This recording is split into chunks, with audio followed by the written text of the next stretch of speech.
Bonjour à toutes et à tous, nous sommes le 14 juin 2021, bienvenue dans À l'air libre, l'émission quotidienne de Mediapart. Au sommaire aujourd'hui, Israël a un nouveau Premier ministre, il s'appelle Naftali Bennett. C'est la fin de 12 ans de règne pour Benjamin Netanyahou. On en parle avec René Bachmann, notre consultant international.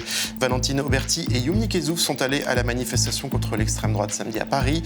À une semaine des élections régionales, rencontre avec une gauche unie contre l'extrême droite, mais plutôt désabusée. Faut y aller et il faut continuer à se battre parce que de toute façon, on n'a pas le choix, quoi. Et tout au long de notre invité sera Michel Vievorka. Bonjour. Bonjour. Sociologue, spécialiste de l'antiracisme. Vous défendez l'université dans un livre qui vient de paraître, on va en reparler. Université fragilisée, c'est un comble par sa propre ministre. À l'air libre, c'est parti.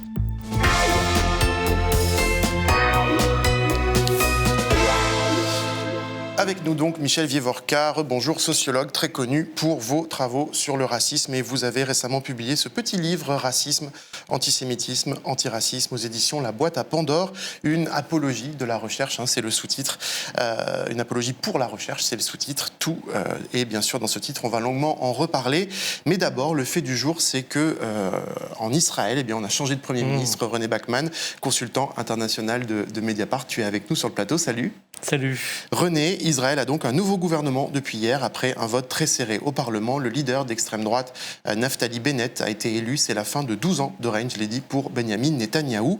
René, on va le voir d'ailleurs, Benjamin Netanyahou qui a perdu. René, si on devait résumer ces années Netanyahou, son bilan, en quelques mots, en quelques images, en quelques moments, qu'est-ce que tu dirais ? Je dirais que les deux mots qui s'imposent aujourd'hui, c'est ouf. Soulagement. Soulagement, mais... parce que rien n'est garanti pour la suite. Donc c'est bien que Netanyahou ne soit plus là, pour un tas de raisons. Parce que sa carrière, disons, de Premier ministre a été, à mon avis, désastreuse pour Israël, et pas tellement avantageuse pour la région. Et c'est très bien qu'il parte, pour un tas de raisons, et notamment pour des raisons morales, des raisons politiques, et des raisons stratégiques ou géostratégiques. Mais c'est très bien qu'il parte aussi parce que il libère le pays d'une espèce de pesanteur qui était très pénible, qui reposait notamment sur les rapports désastreux qu'il avait avec la justice. On en parlera peut-être plus profondément. Qui c'est Naftali Bennett, le nouveau Premier ministre ? Comment a-t-il réussi d'abord à faire tomber Netanyahou ? Alors, Naftali Bennett, c'est la raison pour laquelle je dis mais, parce que ce n'est pas l'idéal non plus. Ce que je crains un peu, pour résumer, c'est que ce soit du Netanyahou sans Netanyahou. C'est un homme d'extrême droite. C'est un homme d'extrême droite, c'est un homme qui est très favorable à la colonisation. Il a été pendant un moment patron du conseil de Yesha, qui est l'organisme qui gère les colonies, qui représente les colonies. Il a été patron de 2 ou 3 partis. Il a été patron de 5, il a participé à 5 partis en 15 ans. C'est un homme assez versatile. Il était patron de 2 partis, dont un, celui qui dirige maintenant, qui s'appelle Yamina, qui s'appelle À Droite. Donc c'est assez clair.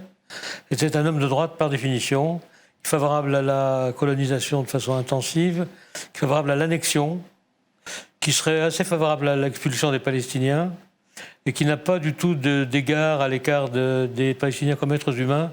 Il s'est même vanté, j'ai raconté ça dans mon papier, du fait de tuer les Arabes ne lui posait aucun problème. Donc on peut avoir quand même quelques doutes sur la dimension droit de l'hommisme de ce garçon. Avec qui va-t-il gouverner ? Et quelles sont les priorités de son gouvernement ? C'est plus compliqué.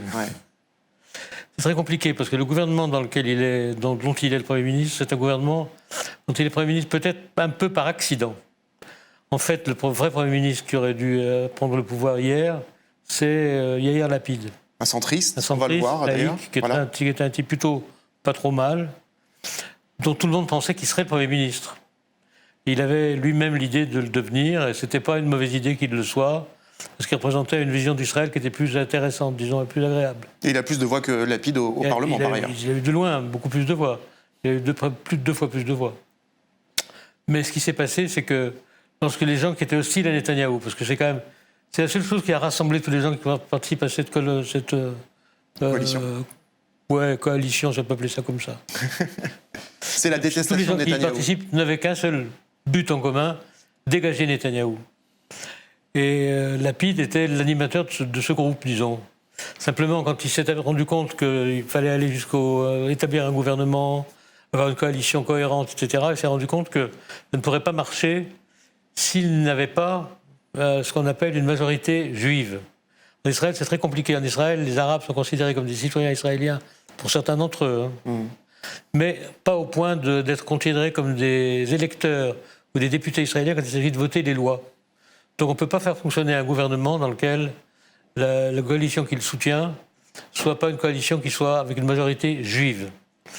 Et il lui fallait donc avoir des voix juives, uniquement juives, sauf une, dont on parlera peut-être parce que c'est intéressant. Du coup, il avait une seule hypothèse, c'était de faire entrer Bennett dans son gouvernement et dans sa coalition. Mais c'était une condition, c'est que Bennett, qu'il a posée évidemment, c'est la condition que Bennett soit Premier ministre. Benyamin Netanyahou redevient donc aujourd'hui simple citoyen et donc un justiciable comme les autres. Ouais. Et c'est important parce qu'il est littéralement cerné par la justice. Il est cerné par la justice et ça pourrait même être pire. Pour l'instant, il doit répondre devant trois accusations. Ce sont toutes liées des affaires de corruption. Il est impliqué dans 3 procès dont les audiences ont déjà commencé. Il a déjà comparu pas mal de fois. Il y a un quatrième dossier dans lequel il est impliqué qui est beaucoup plus grave que les 3 autres, qui est une affaire de corruption, mais une corruption internationale liée à l'achat par le gouvernement israélien de sous-marins à une firme allemande. C'est un dossier particulièrement lourd. Moi, j'en ai parlé d'ailleurs dans le journal Mediapart, avec l'un des anciens magistrats qui avait travaillé sur ce sujet, parce que non seulement il a touché de l'argent d'une entreprise qui vend du matériel à la société qui fabrique des sous-marins, c'est pas déjà très joli, mais en plus il est intervenu auprès de la compagnie qui les fabrique, une société allemande, pour qu'elle vende les mêmes sous-marins à l'Égypte. Et ça, c'est considéré par les moralistes israéliens et par les gens qui ont conçu les rapports internationaux en Israël comme une chose très dangereuse. C'est à la limite de l'espionnage et de l'atteinte à la sûreté de l'État. Donc là, il est devant un cas très emmerdant.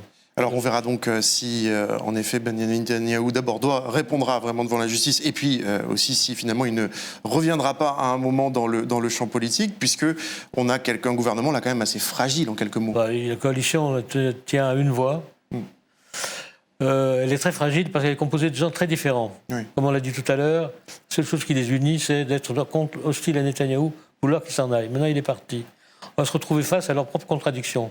Ça va, cette coalition, de la gauche, disons de la gauche sioniste, le Meretz, qui est vraiment ce sont des gens qui sont favorables au dialogue des Palestiniens et des Israéliens, gauche démocrate, l'État palestinien des démocrates, jusqu'à l'extrême droite, incarnée par Bennett et des gens de son groupe, avec au milieu de ces gens-là, ou à droite de l'un et à gauche de l'autre, j'en sais rien, un islamiste qui est arrivé là par le plus grand des mystères.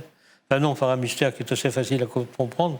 Netanyahou avait voulu avoir un islamiste dans sa coalition à lui pour lui permettre de rafler des voix chez les électeurs palestiniens d'Israël. Et l'islamiste qu'il avait trouvé, le candidat qu'il avait trouvé, c'était un islamiste, un type des frères musulmans, qui a fondé un petit parti. Il lui avait promis que s'il votait avec lui, il aurait des tas d'avantages pour les villes dans lesquelles habitent les Palestiniens d'Israël.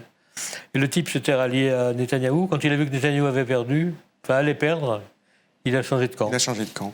Avec ce nouveau gouvernement, question rituelle, est-ce qu'il y a une chance quelconque d'évolution, ne parlons même pas de paix, mais d'évolution dans le conflit israélo-palestinien?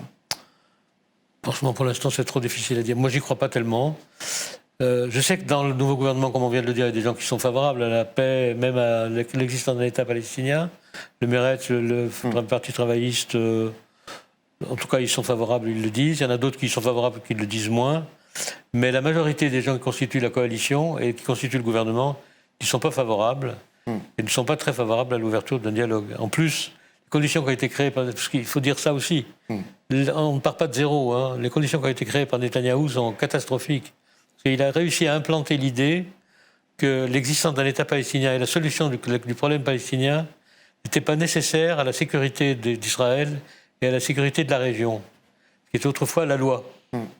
Maintenant que cette conviction est installée, les gens ont beaucoup moins tendance à penser qu'il faut absolument discuter avec les Palestiniens. Merci René. Michel Vievorka, vous êtes là sur le plateau. Vous êtes beaucoup exprimé, vous, au fil des ans, sur le conflit israélo-palestinien. Précisément, c'est vrai, vous avez beaucoup travaillé sur la façon dont cette question pouvait s'importer, d'une certaine façon, pour aller très vite en Europe, nourrir même parfois l'antisémitisme. Un mot, que vous inspire la fin de ce gouvernement Netanyahou, de cette période Netanyahou? L'espoir, mais je serais aussi prudent que René Bachmann, l'espoir qu'il modifie un peu les choses au sein de la diaspora juive dans le monde entier, et en France en particulier, puisque en France, pendant toutes les années Netanyahou, et je dirais déjà avant, mais encore plus pendant ces années-là, les institutions les plus représentatives du monde juif, celles qui expriment presque officiellement une voix juive, avaient comme attitude soutien inconditionnel à la politique du gouvernement israélien, quoi qu'il fasse. Et donc, quand le gouvernement israélien faisait les pires horreurs, la diaspora juive était sommée de suivre le mouvement. Donc j'espère qu'il y aura un peu plus de jeu, disons que ça va assouplir un peu les choses, dans un contexte mondial qui est un peu favorable à une telle évolution. Je dis ça avec beaucoup de prudence. Aux États-Unis, alors que les juifs démocrates ou progressistes américains, dans les années 50, début des années 60, faisaient partie du mouvement pour les droits civils, avaient suivi le mouvement en quelque sorte, ils avaient pris beaucoup de distance par rapport au monde noir. Avec Black Lives Matter, il y a eu des rapprochements, il y a eu des évolutions. Donc si, en France, le monde juif, là aussi, comment dirais-je, se rapproche d'un mouvement comme celui-là, ne serait-ce qu'un peu, si ça tangue un peu du côté de la politique israélienne, qu'elle n'est pas aussi claire qu'elle a pu l'être sous Netanyahou, on peut peut-être penser que la ligne hyper droitière qui relaie en quelque sorte l'extrémisme gouvernemental israélien en France, que cette ligne sera un peu, comment dirais-je, un petit peu affaiblie. Merci beaucoup René. On lit sur Mediapart l'article dont tu as parlé, que tu as publié ce matin sur la chute de Netanyahou. À bientôt René et Michel Vievorka, vous restez avec moi. On va maintenant regarder notre reportage samedi dans la manif parisienne contre l'extrême droite. Bonjour René, à plus. Valentine Auberti rentre sur le plateau. Bonsoir. Samedi à Paris. Bonsoir Valentine. Samedi à Paris, comme dans une trentaine d'autres grandes villes de France, 110 organisations, dont la France Insoumise, la Ligue des droits de l'homme, la CGT, avaient appelé au rassemblement pour les libertés et contre l'extrême droite. Et Valentine, tu y étais? Oui, avec Youmni Kezouf, on était dans le rassemblement parisien. Plus d'une centaine de partis, donc associations, syndicats, avaient appelé à manifester en tête de cortège. Une gauche unie sur un mot d'ordre consensuel, on peut le dire, nos libertés contre l'extrême droite. Mot d'ordre extrême droite qui a réussi à s'inviter en ciblant Jean-Luc Mélenchon, qui s'est fait enfariner par un youtubeur identitaire. À part ça, cette marche, il faut le préciser, s'est déroulée dans une ambiance bonne enfance, sans violence ni présence policière massive. Pêle-même, on a vu un Macron géant avec Marine Le Pen en hochet, signé Attaque. On a vu des partisans d'une candidature de Taubira à la présidentielle et même quelques gilets jaunes sur la fin de la manif, avec une de leurs figures qu'on vient de voir, Jérôme Rodriguez. À Paris, il y avait 9000 manifestants selon la police, 70 000 selon les organisateurs. Dans le cortège, il y avait aussi des avocats et des magistrats, on les a remarqués, mobilisés pour les libertés publiques. Notre colonne vertébrale, c'est la défense des libertés. On subit depuis quelques mois un certain nombre de dérives que je qualifie de fascistes. Je pense qu'il est temps que ce pays se réveille, parce qu'en fait, toutes les lois sont mises en place pour que si jamais on a un autre pouvoir et un pouvoir fasciste, on ait des difficultés extrêmement importantes sur l'application de la loi. Même inquiétude du côté des magistrats. Comment vous qualifieriez en un mot la politique du gouvernement sur les libertés publiques? Autoritaire. Je pense que véritablement, on va vers un régime très autoritariste. On n'est plus du tout dans le sécuritaire, je pense qu'on a basculé au-delà. Et ce qu'il faut savoir, c'est qu'il y a plein de projets de loi qui sont toutes les semaines au Parlement. Et notamment là, il y a la loi sur le terrorisme et le renseignement, qui est une loi tout autant liberticide que la loi sécurité globale, et on n'en entend pas du tout parler, parce que c'est plus technique, c'est plus compliqué d'en parler de manière pédagogique. Donc voilà, on est là aussi pour parler de ces projets de loi tout autant liberticides. Et on se souvient que le 19 mai, la justice avait été ciblée lors de la manifestation des policiers devant l'Assemblée nationale. Le problème de la police, c'est la justice! Je ne sais pas si le problème de la police, c'est la justice, mais en tous les cas, aujourd'hui, le problème de la justice, c'est cet exécutif qui bafoue des principes élémentaires démocratiques. Alors à cette manifestation, on avait une question pour tous ces manifestants de gauche. Pourquoi depuis presque 20 ans, depuis le 21 avril 2002, et un second tour avec Jean-Marie Le Pen, eh bien la gauche a échoué à faire reculer l'extrême droite dans les urnes et ses idées dans l'opinion. Question posée d'abord à la présidente de l'UNEF. En tant que syndicat, parce qu'on est un syndicat progressiste, et on s'inscrit dans le camp progressiste, et c'est certain qu'on a une bataille à mener sur les campus, et on a mené cette bataille. On est en train de la perdre, la bataille culturelle. C'est ça, c'est ce qu'on est en train de faire aujourd'hui, c'est ce qu'on a fait pendant des années, mais pour l'instant ça n'a pas fonctionné. Pourquoi ça n'a pas fonctionné ? Il y a plusieurs raisons à ça. Déjà, la capacité à réunir autant de monde autour de la table, ça a été difficile, c'est vrai. On n'a pas forcément réussi à faire ce genre de choses. Pourquoi c'est difficile ? Depuis des années, parce que... C'est difficile de se retrouver sur un constat de il faut lutter contre l'extrême droite ? Non, je pense que ce constat, il est simple. La question, c'est comment on organise la riposte. Ça, c'est toujours le débat, comment on est le plus efficace. On s'est réunis dans les interventions médiatiques, on s'est réunis de plein de manières différentes. Là, depuis le début du quinquennat, c'est la première fois qu'on se réunit dans la rue. Donc je pense que ça, c'est une étape. On a ensuite rencontré les jeunes communistes. L'extrême droite a cessé d'augmenter dans les urnes. Comment vous expliquez l'échec de la gauche, de vos partis, à la faire baisser ? Tout d'abord parce qu'il y a eu une gauche qui a trahi, il faut le dire, pendant 2012, qui a semé le désespoir. Il y a des politiques libérales qui sont menées depuis 20 ans, qui sèment le désespoir partout et qui en réalité provoquent une méfiance de la politique de la part de plus en plus de jeunes notamment. Et du coup, les jeunes se tournent aujourd'hui en premier lieu vers l'abstention. L'abstention, elle progresse chez les jeunes et menace même les plus mobilisés. On a rencontré Mikitsa. Elle essaie de trouver du travail dans le milieu de l'art. En attendant, elle est serveuse. Le second tour, c'était Macron-Le Pen. Vous feriez quoi ? J'en ai aucune idée. Honnêtement, j'aurais pas envie de voter, c'est sûr. Quand on a 22 ans et qu'on vit en France aujourd'hui, qu'est-ce qu'on se dit ? Ça fait pas envie, c'est déprimant, mais après, faut se battre, faut lutter et voilà. Et on a tellement eu de choses qui n'ont pas fonctionné avec tout ce qui était loi travail et toutes les portes qui sont fermées et les fois où on nous a pas écoutés en fait, alors qu'il y avait des gens dans la rue et qu'il y avait une vraie demande et des vrais besoins et comment même des choses qui ont été vachement innovantes comme le mouvement des Gilets jaunes et plein de choses hyper intéressantes au final n'ont pas été écoutées et que c'est hyper déprimant de savoir par où commencer en fait. Vous êtes un peu désabusé ? Ouais, un peu, ouais. Je me dis bon, alors que j'ai 22 ans, c'est un peu... Mais en même temps, ça n'empêche pas que faut y aller et qu'il faut continuer à se battre parce que de toute façon, on n'a pas le choix quoi. Merci Valentine. Michel Vievorka, on va continuer à se battre parce qu'on n'a pas le choix. Citoyens inquiets, on l'a vu.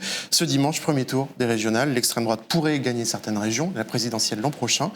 Le RN est-il aux portes du pouvoir pour vous ? Écoutez, je suis comme tout le monde, je n'exclus pas l'hypothèse. À part ça, qui peut le dire ? Qui peut vraiment le dire ? Il y a 4-5 ans, dans l'élection présidentielle précédente, j'avais écrit un petit livre, Marine Le Pen, présidente. Le séisme, c'était le titre. Et j'avais essayé d'imaginer l'inconcevable. Aujourd'hui, ça devient concevable. Et ça devient d'autant plus concevable que le climat général va dans ce sens-là. On a un sentiment de droitisation générale de la société. Heureusement, il y a des gens qui ne veulent pas ça, mais on a bien vu lors de ces manifestations qu'il y a un désir de gauche, plus qu'une vraie gauche, si je peux dire.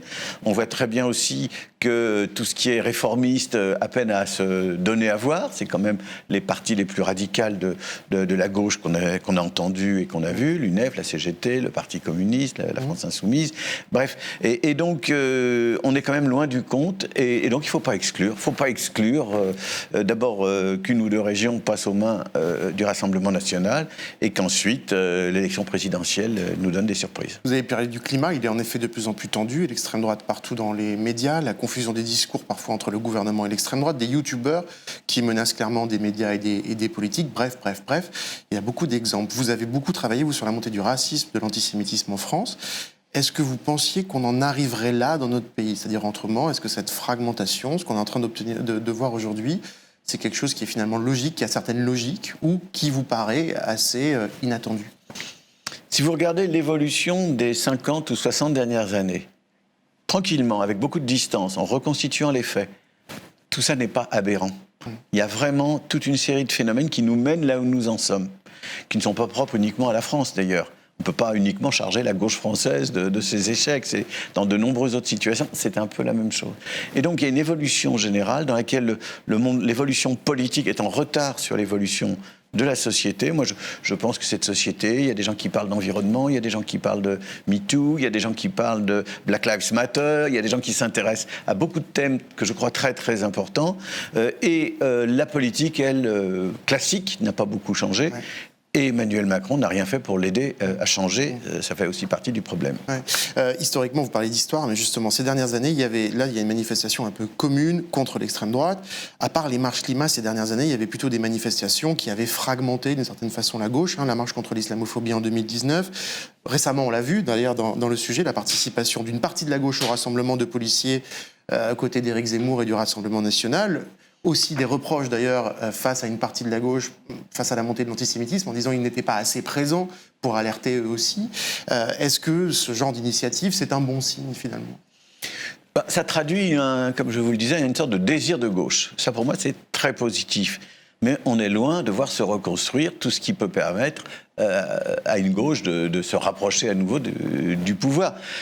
Peut-être que ces choses-là nécessitent beaucoup de temps. J'ai deux images tellement opposées en tête que je ne sais pas quoi vous dire. D'un côté, quand je pense à Mitterrand, disons que le congrès d'Épinay, c'est en 70 ou 71, je ne sais plus, pour aboutir 10 ans plus tard. Donc là, ça prend du temps. Mais d'un autre côté, quand Jacques Chirac dissout l'Assemblée nationale et qu'il y a des nouvelles élections législatives, en quelques semaines, le Parti socialiste, qui était totalement à bout de souffle, revit. Donc ça peut aller très vite, ça peut aller très lentement. Ouais. Ce qui me frappe, c'est que la gauche classique n'a pas travaillé, n'a pas produit d'idées, n'a pas mobilisé les gens qui produisent des idées, et que ça, c'est très fâcheux. Et en effet inquiétant. Alors on va en venir maintenant à votre livre. C'est ce livre, Racisme, Antisémitisme, Antiraciste, Apologie pour la recherche. Et c'est aussi une réponse directe en forme de canular à la ministre de la Recherche, Frédérique Vidal. Rappelez-vous, c'était en février sur la chaîne d'extrême droite CNews, puis à l'Assemblée nationale. Moi, je pense que l'islamo-gauchisme gangrène la société dans son ensemble et que l'université n'est pas imperméable. L'université fait partie de la société. Et c'est pour ça que je vais demander, notamment au CNRS, de faire une enquête sur l'ensemble des courants de recherche sur ces sujets dans l'université, de manière à ce qu'on puisse distinguer ce qui relève de la recherche académique de ce qui relève justement du militantisme, de ce qui relève de l'opinion. Et oui, je vais demander effectivement à ce que l'on fasse un bilan de l'ensemble des recherches qui se déroulent dans notre pays, que ce soit les recherches sur le post-colonialisme. Une enquête sur l'islamo-gauchisme, donc, à ce moment-là, en pleine pandémie, les universités vont pas bien. On est le jour de l'adoption en première lecture à l'Assemblée nationale, par ailleurs, du projet de loi séparatisme. Ces mots, à l'époque, est-ce qu'ils vous ont choqué? Visiblement un peu, puisque vous avez fait ce livre. Alors, j'étais prêt, je savais ce que je voulais dire sur le fond des choses, et pas du tout en réponse à quelque autorité ministérielle que ce soit. Et puis arrivent ces déclarations, vous n'avez pas tout donné à voir, c'était la confusion mentale totale. Oui. Elle a mis dans le même sac l'islamo-gauchisme et les gens qui, le 6 janvier dernier, avaient voulu empêcher Biden de se faire introniser président au Capitole, à Washington. Donc, c'était n'importe quoi. En plus, demander au CNRS d'aller faire le tri, entre le bon grain et l'ivraie. Il y avait un petit côté néo-maccarthiste qui, de plus, a ses intellectuels organiques. Il n'y a pas d'un côté la ministre et puis le reste. Non, il y a la ministre et puis il y a les intellectuels qui pensent comme elle, qui avaient fait paraître, je crois que c'était dans Le Monde, une pétition, enfin un texte signé d'une centaine d'entre eux, dont souvent des gens assez respectables, qui concluait en disant il faudrait qu'il y ait une instance au sein de l'université qui surveille un peu ce qui se passe et qui fasse remonter vers le pouvoir, les dérives non républicaines. Donc, un climat un peu néo-maccarthiste, une ministre qui est dans la confusion. Je me suis dit, je vais parler sérieusement, mais je vais donner une forme un peu amusante.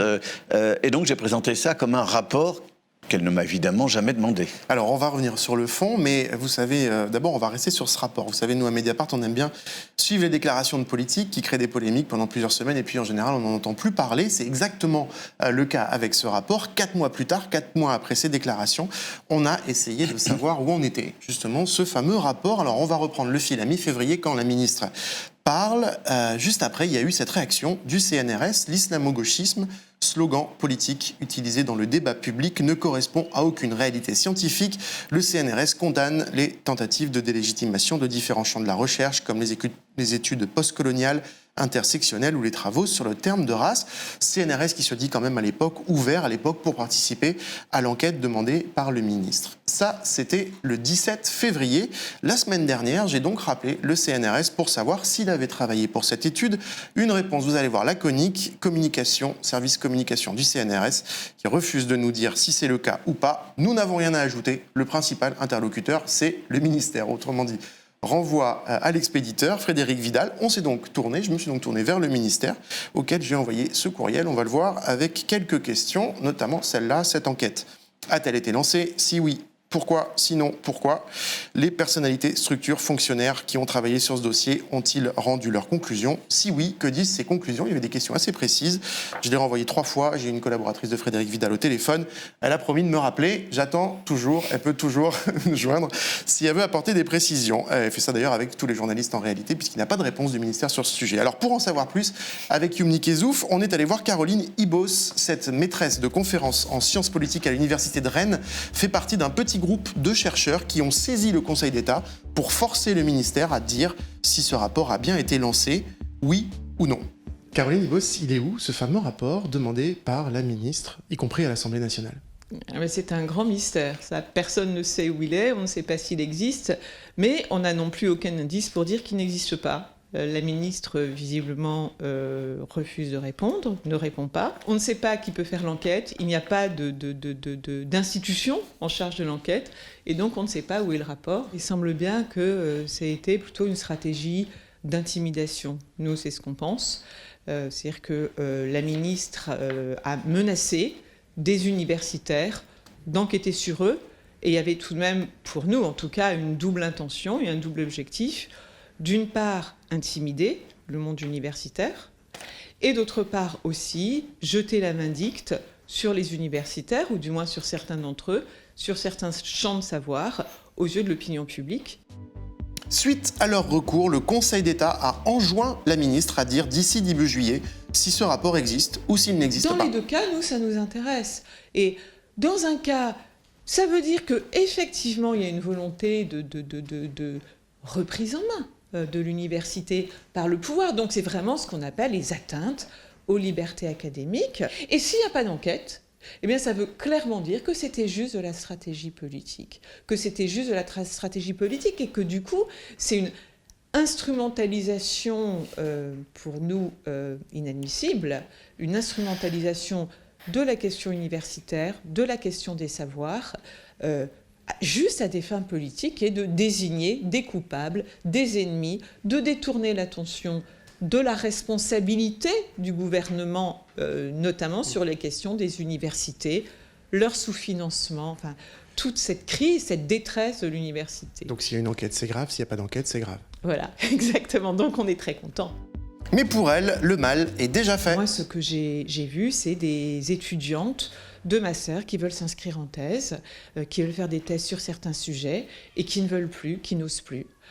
Ça, c'est un exemple très précis. C'est-à-dire qu'il y a des champs de recherche et qui sont des champs de recherche vraiment très transnationaux, très apaisés, qui donnent lieu à des recherches, je dirais, normales, ordinaires, qui tout à coup semblent dangereux. Tout à coup, il y a des collègues qu'on ne peut plus inviter au colloque parce qu'on les expose. Ces savoirs-là se retrouvent délégitimés, discrédités, assimilés à des tentatives de militantisme, de pur militantisme. C'est particulièrement démesuré et injuste parce que tous ces champs de savoir sont sous-financés, sont déjà très marginalisés. Il y a très peu de gens qui travaillent là-dessus. J'étais il y a quelques jours dans un Zoom avec un de mes collègues qui est prof à l'Université d'Oregon, et quand je lui disais que j'étais dans le seul laboratoire de France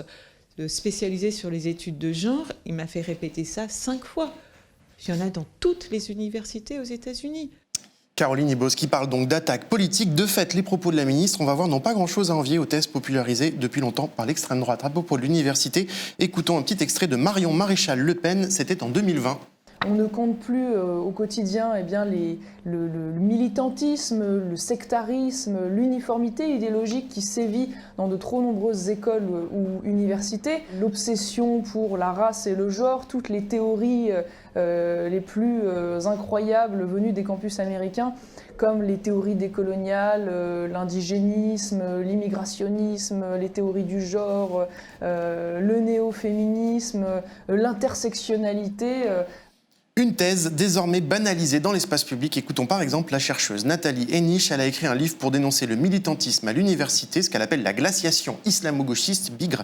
On l'écoute sur France Inter, première matinale de France quand même. C'était le 28 mai. Quand on reçoit, comme je le fais et comme le font tous mes collègues tous les jours dans son ordinateur, des annonces de colloques, de séminaires, de journées d'études, de soutenances de thèses qui sont entièrement formatées dans ce vocabulaire de l'intersectionnalité, du décolonialisme, du genre, etc., de la racialisation, on se demande un petit peu comment des étudiants peuvent encore avoir l'idée que la recherche, ça consiste à découvrir et non pas à ressasser ce qu'on sait déjà. Michel Vivorca, Vidal, Le Pen, Henich, c'est un peu les mêmes mots, non ? C'est un peu les mêmes mots, c'est pas exactement la même chose, évidemment. Et au passage, je rappelle que le directeur du CNRS est nommé en Conseil des ministres. La ministre lui a demandé un rapport, il ne le fait pas, apparemment. Je trouverais intéressant de savoir ce qui se passera en Conseil des ministres le jour où cette affaire devra y être discutée. Voilà un directeur qui ne fait pas ce qui lui est demandé par sa ministre. Alors, sur le fond maintenant, il faut bien voir qu'il y a une droitisation générale, mais qui a différentes sources. C'est ça la difficulté à bien comprendre ce qui se passe. Il y a d'un côté de l'extrême droite, ou des gens qui rejoignent l'extrême droite, je dirais, sans qu'il y ait beaucoup d'autres choses à noter. Il y a deuxièmement, à l'intérieur du pouvoir, des courants qui le droitisent, vraisemblablement, avec l'accord du chef de l'État. Emmanuel Macron qui a quand même dit en juillet 2020 dans Le Monde, le monde universitaire est coupable d'avoir encouragé l'ethnisation de la question sociale, de casser la République. Voilà, donc d'un côté, le président agit dans ce sens-là, mais le même président, lui, il essaie de faire du en même temps, donc il donne à Benjamin Stora la responsabilité d'un rapport sur l'Algérie, c'est pas un type d'extrême droite, Benjamin Stora, chacun le sait bien. Il confie à Pape Ndiaye la direction du musée national de l'immigration, bref. Le président essaie de marcher sur deux jambes, mais on sent bien qu'il y en a qui tirent. Donc de ce côté-là, c'est la deuxième logique. Il y a une troisième logique, qui est une logique de gens qui viennent de la gauche, dans ce cas-là d'hyper-républicains. La République, la laïcité pure et dure. Pour prendre un exemple, pour me faire comprendre, des gens qui s'identifient assez aux évolutions de Manuel Valls. C'est pas encore la même chose. Tout ça est différent. Mais à mon avis, tout ça converge. Il y a des logiques politiques. Certains... si l'hypothèse que vous suggériez tout à l'heure, si le Rassemblement national arrive aux affaires, certains y trouveront leur place, d'autres non. Mais tout ça va quand même dans ce sens-là. Alors, est-ce que cette assimilation constante d'une partie du champ académique à du militantisme, ça vous inquiète ? Ça a toujours été comme ça, il ne faut pas tout mélanger. Enfin, moi j'appartiens à une génération où les gens d'extrême gauche et les gens d'extrême droite se tapaient dessus, et où, dans ma génération, tout ce qui était marxiste, tiers-mondiste, révolutionnaire... Donc il n'y a rien de nouveau là ?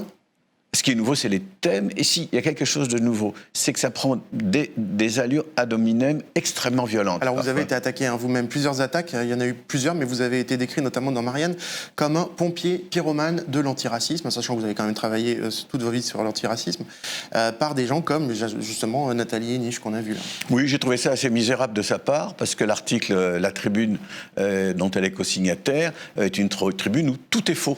Mais tout est faux, factuellement faux. Donc j'ai demandé à répondre, on m'a aussitôt accordé évidemment un droit de réponse. C'est quand même dommage.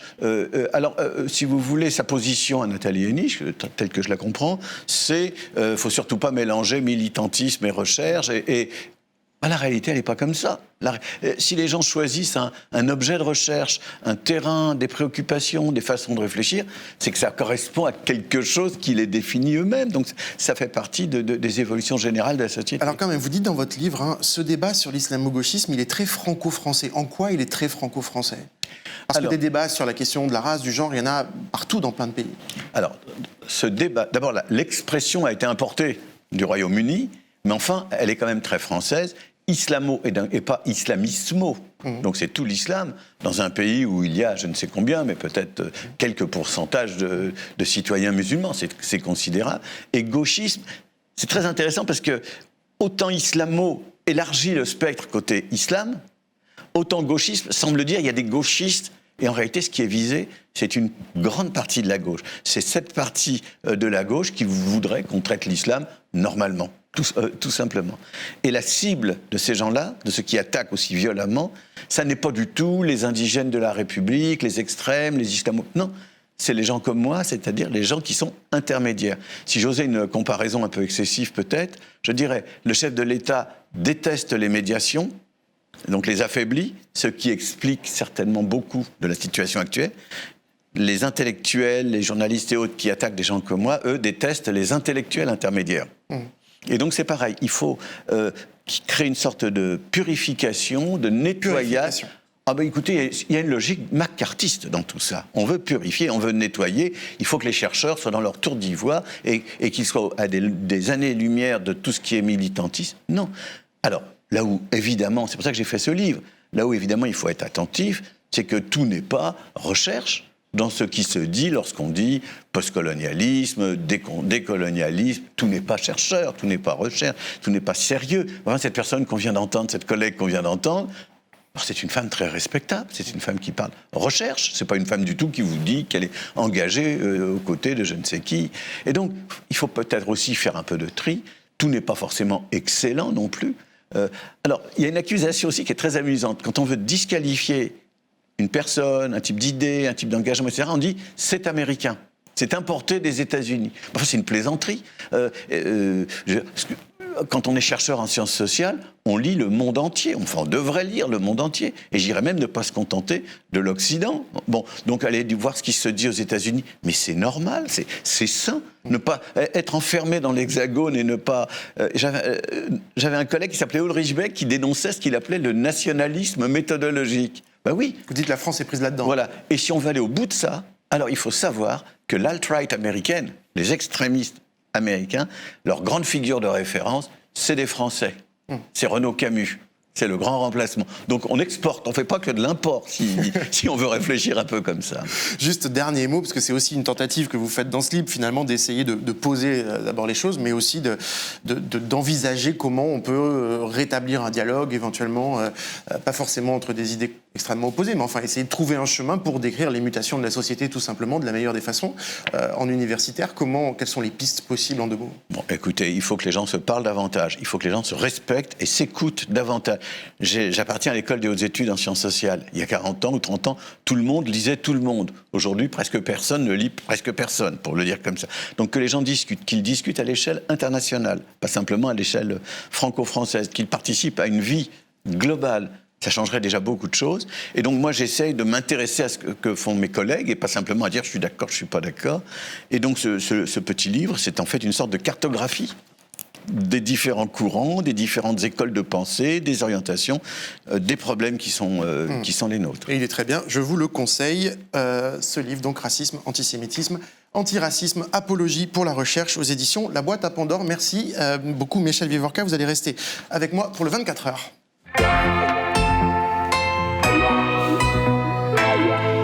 Si vous n'avez pas lu Mediapart ces dernières 24 heures, petite séance de rattrapage. D'abord, signalons cette première enquête signée par notre partenaire Splend. Splend, c'est une ONG lancée en février 2021 dédiée à l'investigation journalistique en Bretagne. Et dans ce premier article, Caroline Trouillet raconte comment la Bretagne est en France la première émettrice, d'ammoniac, un gaz issu à 95% de l'activité agricole responsable d'une partie de la pollution de l'air aux particules fines qui favorisent cancer et maladies cardiovasculaire. Pascal Pascariello raconte quant à elle comment des familles ont été violentées par la police lors d'une veillée funèbre le 4 juin, c'était à la Plaine Saint-Denis. Plusieurs habitants de ce quartier de Seine-Saint-Denis, dont des enfants, ont été la cible de tirs de grenades lacrymogènes et de LBD par des policiers. Une femme enceinte a dû être hospitalisée. La préfecture de police de Paris refuse de répondre sur ces violences. Enfin, Fabien Escalona s'est penché sur les cas des gauches en Auvergne-Rhône-Alpes. À une semaine du premier tour des régionales, écologistes, socialistes, communistes n'ont pas de mots assez durs contre le président de la région, Laurent Wauquiez, et pourtant, ils ne sont pas parvenus à s'unir dès le premier tour. Une belle métaphore de la situation politique dans laquelle nous sommes et dont nous avons parler. Merci Michel Vivorca, merci Valentine qui est restée sur le plateau. À l'air libre, c'est fini pour aujourd'hui. On se retrouve demain, même heure. Prenez soin de vous.